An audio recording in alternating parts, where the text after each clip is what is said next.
Hello friends, welcome to my YouTube channel. ये video HDFC bank से related एक बहुत ही बड़े अपडेट को लेकर के है। वैसे ये वीडियो बनाने की ज़रूरत मुझे इसलिए पड़ी क्योंकि कल के वीडियो पे मुझे दो बहुत ही प्यारे प्यारे कमेंट्स देखने को मिले, जिसमें कि पहला कमेंट जिसमें ये पूछते हैं कि एचडीएफसी बैंक का क्रेडिट कार्ड कब से मिलना स्टार्ट होगा, कोई न्यूज़ आया क्या भाई।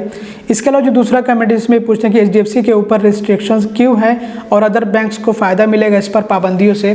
तो चलिए सबसे पहले जो इनका सवाल है उसके बारे में बात करते हैं कि एचडीएफसी के ऊपर रिस्ट्रिक्शंस क्यों है। तो एचडीएफसी के ऊपर रिस्ट्रिक्शंस आरबीआई ने लगाए हैं, पाबंदियां आरबीआई ने लगाई हैं। क्यों? क्योंकि एचडीएफसी बैंक का जो आईटी इंफ्रास्ट्रक्चर था ये काफ़ी प्रॉब्लम दे रहा था।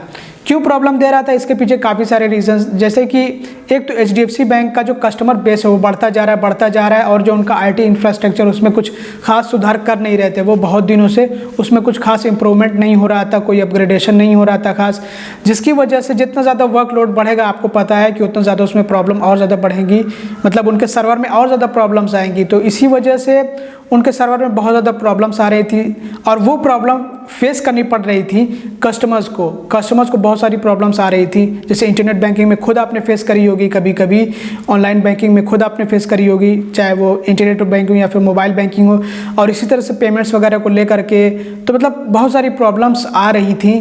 इसलिए आरबीआई ने संज्ञान लेते हुए एचडीएफसी बैंक के ऊपर रिस्ट्रिक्शंस लगा दी। अब ये रिस्ट्रिक्शन मतलब पूरी तरह से कि एचडीएफसी बैंक जब कुछ कर ही नहीं सकता, मतलब कुछ चीज़ों के ऊपर रिस्ट्रिक्शंस लगी हुई थी। जैसे कि अब एचडीएफसी बैंक कोई भी डिजिटल प्रोडक्ट नहीं लॉन्च कर सकता, डिजिटल इनिशिएटिव नहीं कर सकता था, मतलब डिजिटल कोई नई फैसिलिटी नहीं ला सकता था। इसके अलावा दूसरी पाबंदी थी कि नया क्रेडिट कार्ड इशू नहीं कर सकता था। जो पहले सर्विसेज चल रही हैं जैसे वैसे ही चलने दे, जिनका पहले क्रेडिट कार्ड चल रहा है पहले से उनका वैसे ही चलने दे।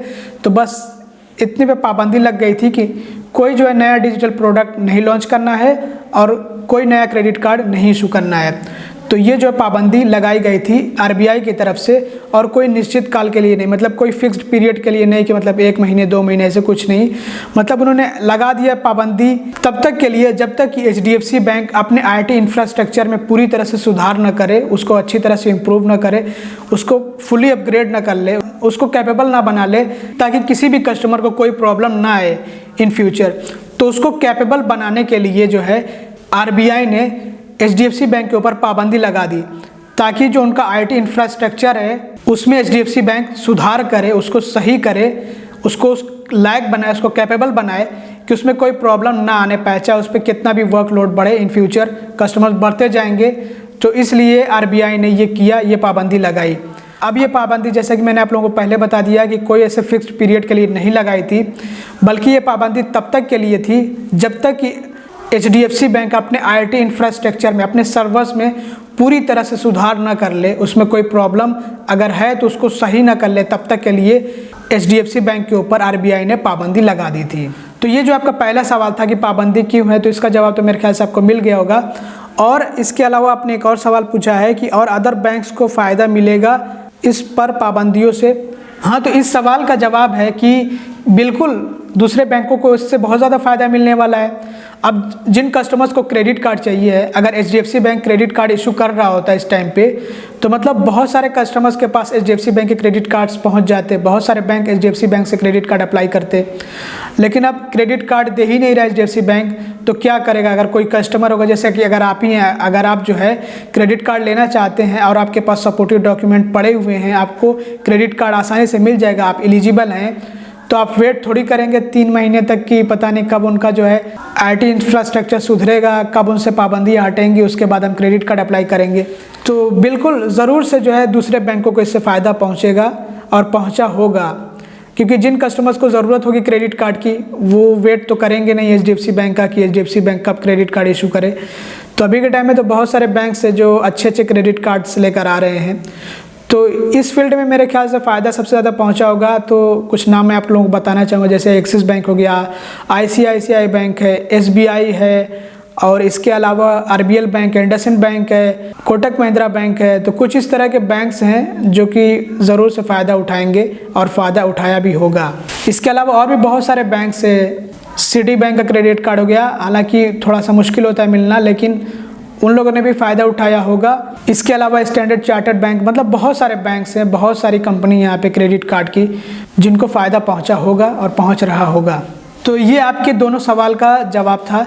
इसके अलावा जो पहला कमेंट था कि HDFC बैंक का क्रेडिट कार्ड कब से मिलना स्टार्ट होगा, कोई न्यूज़ आया क्या भाई? तो जी बिल्कुल इस पे न्यूज़ है और मैं आप लोगों को उसका नीचे डिस्क्रिप्शन में लिंक भी दे दूंगा, वहाँ से जाके आप चेक कर सकते हैं कि न्यूज़ ये है RBI ने अपॉइंट किया एक एक्सटर्नल फर्म को। फर्म मतलब एक कंपनी को। कंपनी कैसी?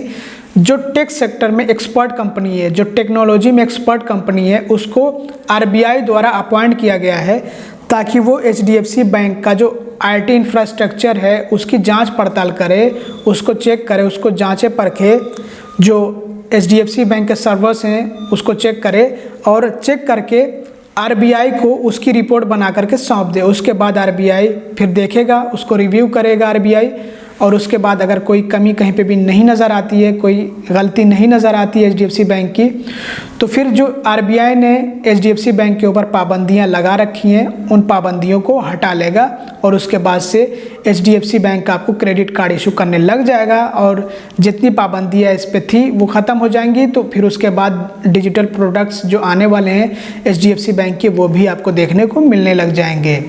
तो अभी आपको थोड़ा सा वेट करना होगा। अब देखिए ये जो है कब तक पूरा प्रोसीजर कंप्लीट होता है और कब तक जो है HDFC बैंक के ऊपर से पूरी तरह से पाबंदियां हटती हैं, और मुझे तो उम्मीद है कि मार्च आने तक ये पाबंदियां हट जाएंगी। और वैसे भी ये अंदाज़ा लगाया जा रहा था कि अगर HDFC बैंक अपने IT इंफ्रास्ट्रक्चर में सुधार करे, उसको पूरी तरह से अपग्रेड करे, तो उसको ज़्यादा से ज़्यादा 3 महीने लगेंगे। मतलब कि यही आइडिया लगाया गया था कि 3 महीने से ज़्यादा नहीं लगने चाहिए हैं। और अगर आप देखेंगे तो HDFC बैंक के ऊपर जो पाबंदियां लगी हैं वो दिसंबर के बिल्कुल स्टार्टिंग में लगी, शुरू में, और अभी जो है फरवरी चल रहा है। आज 2 तारीख जब मैं ये वीडियो बना रहा हूँ, और शायद हो सकता है कि आपको एक दिन लेट वीडियो मिले। तो अभी तो आप मान लीजिए कि 2 महीने कंप्लीट ही हो चुके हैं, और इसके बाद ये वाला महीना जब अपनी एंडिंग पे होगा तो हो सकता है कि तब तक जो HDFC बैंक के ऊपर से पाबंदियाँ हैं वो हट जाएँ। मतलब कि ये एक अंदाज़ा लगा के बताया गया था कि ज़्यादा से ज़्यादा 3 महीने तक पाबंदियाँ रहेंगी, उससे पहले ही पहले हट जाएंगी, उम्मीद है। तो बस दोस्तों तब तक आप जो है वेट करते रहिए, और उसके बाद जैसे ही credit cards HDFC bank issue करने लग जाता है तो फिर आप अप्लाई कर सकते हैं। और अगर आपको वैसे भी मिलने वाला होगा प्री अप्रूवल में तो आपको मिलेगा, क्योंकि न्यूज़ आ रही थी कि नवंबर और दिसंबर में HDFC बैंक काफ़ी लोगों को प्री अप्रूव्ड ऑफ़र करने वाला है क्रेडिट कार्ड, बट वही पाबंदियां लग गई तो फिर जो पूरा मामला ही अटक गया वहाँ पे। तो दोस्तों बस इस वीडियो में इतना ही। उम्मीद करता हूँ वीडियो आपको पसंद आया। अगर आपको वीडियो पसंद है तो लाइक कर दीजिएगा, चैनल को सब्सक्राइब कर दीजिएगा, वीडियो को शेयर कर दीजिएगा। वीडियो देखने के लिए बहुत बहुत शुक्रिया। थैंक यू, धन्यवाद।